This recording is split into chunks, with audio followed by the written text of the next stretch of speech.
Hello and welcome to another Doctor's Assistant 1 video, and today I'm doing a video on why I like Into the Dalek. Now, maybe it's just because I'm a bit nostalgic looking back on Series 8, maybe that's why I'm like, yeah, this is an amazing episode, but maybe that's it, maybe it's because I haven't seen this episode for a long time.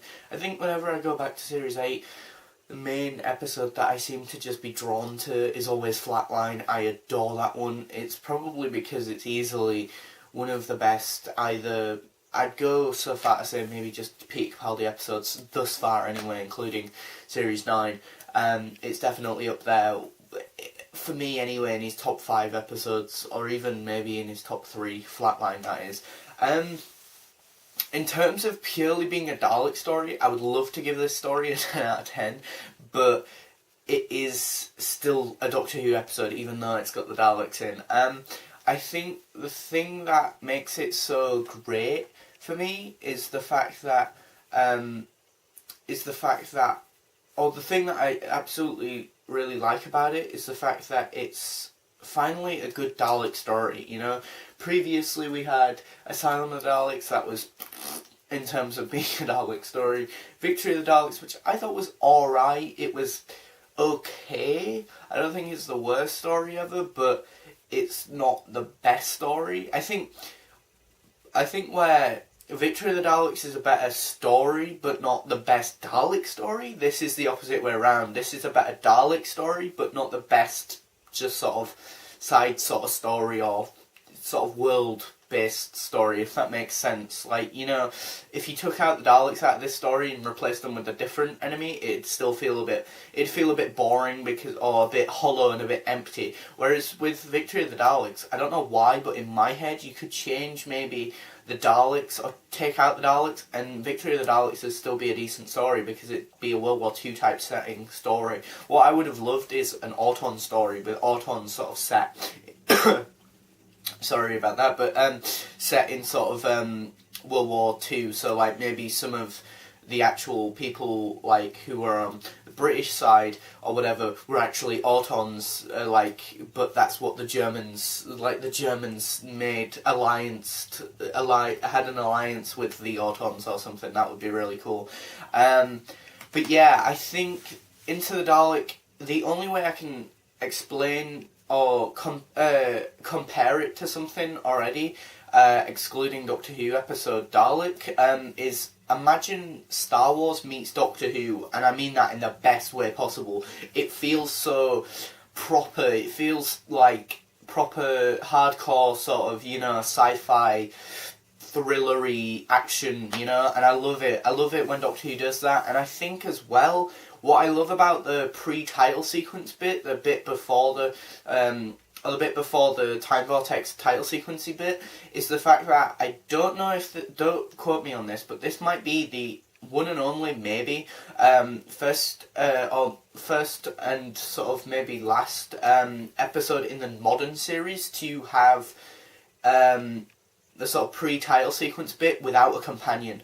Don't quote me on that, that might not be true, but I feel like that makes that bit really fresh, and I loved Capaldi in this story. He feels like what I wanted the 12th Doctor to be, alien, emotionally distant, removed, you know, from humanity. You know, he says little things, you know, what's that face for Clara, you know, oh, she's not, oh, like Clara will be like, yeah, I'm his carer, and then everyone assumes that that's a joke, you know, because Capaldi's a bajillion years old, but then it's like, no, she's my carer, she cares so I don't have to, you know, or the bit where that woman in the beginning bits, in the TARDIS, and she's got a gun and she's pointing it at the Doctor, and then he's like, no, do it properly, and then she's like, or whatever, and then, oh, she's like, well, I'm gonna just shoot you, and then the Doctor's like, then where would you be? I'd be in charge of your vessel, your ship, your vessel, and then he'd be like, you'd starve to death before you even found the light switch, you know, and I love that. I think that's the 12th Doctor to me, you know, this sort of arrogant, alien, removed, Tom Baker-esque / John Pertwee-like character who's, again, removed and intellectually better than everyone, but then finds out actually that he's pretty stupid because he doesn't understand this really sort of slap bang in the middle of his face sort of answer. You know, Clara can see that there is such a thing as a good Dalek, but the Doctor can't because he's so, you know, sort of just adamant on him being, adamant on that the Daleks should just be bad. You know, and I can say that it feels like Doctor Who meets Star Wars because visually, you know, visuals-wise, like with the CG and the spaceships, and the beginning bit opens with a dogfight in space, which I love. I love that bit. It feels way more sci-fi. I love this story for that.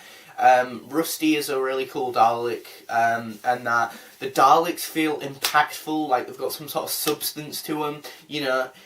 In retrospect, you know, I'm not as peed off about, you know, the Series 9 opener being a Dalek story and that, or being not so good a Dalek story, because at the end of the day, in retrospect, I know that Davros is in that story, so I go in there now, at least, expecting the Daleks to be sidelined. You know, even in the classic series, when Davros got introduced, even all the way back to Genesis, well, okay, maybe not Genesis, but beyond Genesis, every other Dalek story was with Davros, and pretty much most of those stories sidelined the Daleks, I think. Either the Daleks got sidelined or Davros got sidelined, even though he was in there. But, you know, it's finding that balance. Whereas with this, there's no problem with that because there's just the Daleks. So, you know, and I know a lot of people are going to say, oh, well, this is just a rehash of Dalek from 2005. And it's like, it's kind of is and it isn't. It feels like its own take and its own retelling of that story, but in its own different way. You know, you've got a different Doctor, you've got a different companion, so the Doctor-companion dynamic's already different there. Different visual style, different context of situation, you know. There is a lot similar, because there is just that one Dalek, but then later on, there's more Daleks, so it does feel like a mixture between Dalek and Bad Wolf Parting of the Ways, all mushed into one episode, but sort of mished and meshed into one blobby mess, you know, which the byproduct of that is actually something really good, in my opinion. I'm not too fussed with a lot of the side characters. A lot of the side characters were very meh and boring. I think the only two things that took me out of the experience in terms of this story were the Missy crap, you know, the overall story arc crap that just randomly came out of nowhere, and Danny Pink and Clara's relationship. I say that in inverted commas because it was very poorly done and executed very poorly, and in such a way where I felt like it was very shoehorned in and crowbarred in is probably the best way, and it really did take me out of the experience and slow down the episode as well. Like, my enjoyment, I was like, my enthusiasm was here, and then it just went. And then my attention, because my enthusiasm was dipped, my attention was gone. I was kind of like looking around the room like, wait, what, oh look, cool, there's this thing in my bedroom whilst the TV's playing, you know, Into the Dalek. But then as soon as the Doctor was back on the screen, or the Daleks, or the TARDIS, or whatever, I was like, yep, this is Doctor Who, this is what I want to be watching now. And that, you know, a lot of special effects in terms of explosions, and again, CG was on point in this episode. I love the fact that Phil Ford, I think it was, really fought for that Dalek effect where you see the skeleton, because apparently in the commentary that he did, that effect is really expensive, so that's why we haven't seen it for a long time, which is a shame, because I remember back in the Russell T Davies era, Daleks would be shooting people left, right and centre, and that would be the normal staple of the show, you know, that would be how you would know a Dalek had shot someone. Whereas now we get episodes where they either miss the target because they're stormtroopers now, or they shoot them, but there's no amazing effect.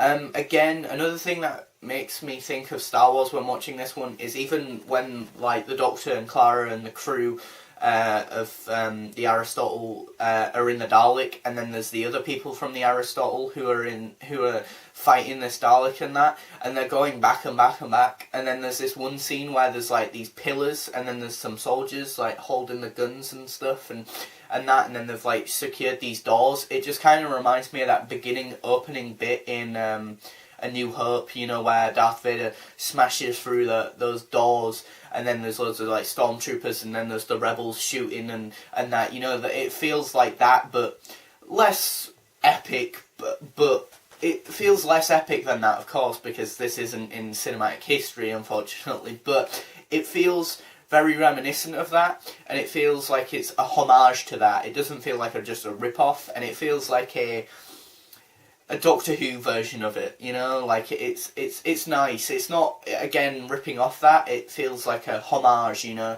and that, I think. Again, there's all this stuff about, you know, is the Doctor a good man, which I actually thought was quite interesting and I enjoyed in this episode. I didn't find it too grating or annoying. Visually, like, you know, in terms of direction, this is one of the most beautiful, stunning Doctor Who episodes I've seen in a long time. I think, you know, it looks nice. I think since Capaldi's taken over, or since Capaldi's era, Series 8 and 9, I think the show has looked very aesthetically pleasing, you know, in terms of the directors they've got. It's blowing my mind how many like good directors Doctor Who's bringing on board these days recently, which I'm not complaining about. All the more the merrier even, sorry. And that, you know, I love having, you know, really interesting shots in the TARDIS and that, you know, like that bit where that soldier woman, I can't remember her name, but Journey Blue, I think it was, she wakes up in the TARDIS and then you just see that handle sort of thing, and the way that's all shot is just so elegant and majestic, you know, and it's just shot with such care and passion, you know, I find anyway as a fan. But yeah, I would give this episode a 7 out of 10. Not the best story. I think there are a few bits here and there, you know, the side characters could have been more developed. You know, I didn't like the bit where the Doctor just gets rid of that radiation with the sonic screwdriver. The side characters could have been more developed. You know, it could have done some more of its own thing, maybe, instead of just rehashing Dalek, which is one of the biggest criticisms a lot of Doctor Who fans have. But again, if you're going into this being like only starting Doctor Who with Deep Breath, or even only starting with Matt Smith's Doctor and then going to Capaldi, this would be all new. This would be your first episode like Dalek, so I don't see how that's a bad thing. But too much like Dalek, maybe, for those of us who have seen Dalek. Not enough development on the side characters, and yeah, some of the sort of lovey-dovey sort of Clara, Danny Pink stuff felt a bit shoehorned in and crowbarred in. So, but I think as a Dalek story, I'd love to give it a higher rating, but in terms of purely being a Doctor Who story, a solid 7 out of 10. It's not a bad story. I do love this story. Even though I've given it a fairly low score, it's still a personal favourite of mine from the modern series easily, and I definitely recommend it to a friend. So thanks for watching, comment, rate and subscribe.